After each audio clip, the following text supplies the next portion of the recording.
Сәлеметсіздер ме? Бүгін біз сіздермен пішіні грек жаңғағы тәріздес печенье жасайтын боламыз.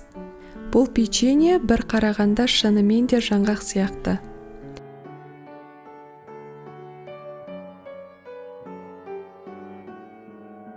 Ыдысқа бөлме температурасындағы жұмсақ сары май, жұмыртқа, қант ұнтағын және сұйық майды құйып, венчикпен араластырамыз.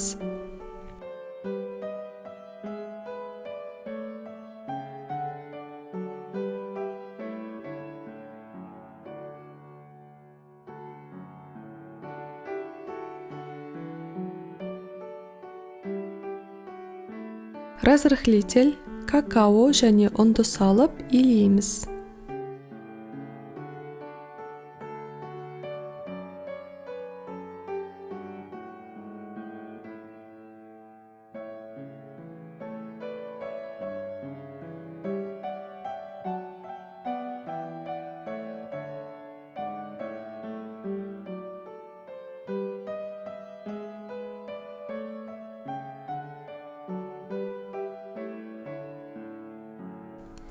Дайын болған қамырдан шамамен 20-22 граммнан алып домалақтаймыз.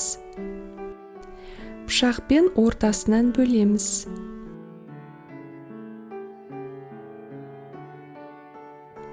Бөлінген жарты массаны алып, жаңғақтың формасын беру үшін видеода көрсетілгендей пышақпен өрнектейміз.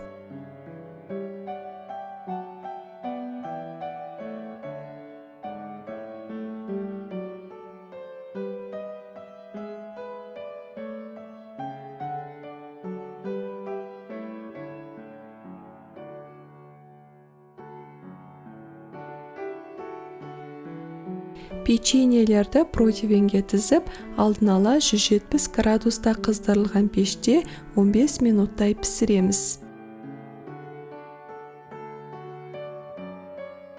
Печеньелер дайын.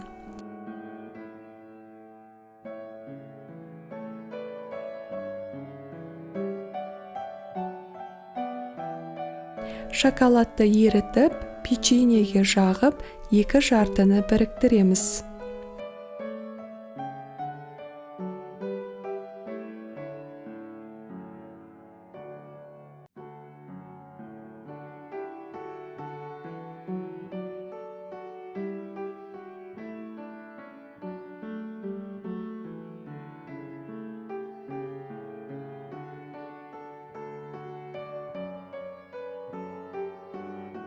Егер видео сізге ұнаса, лайк басып, каналға тіркелуді ұмытпаңыз. Сау болыңыз!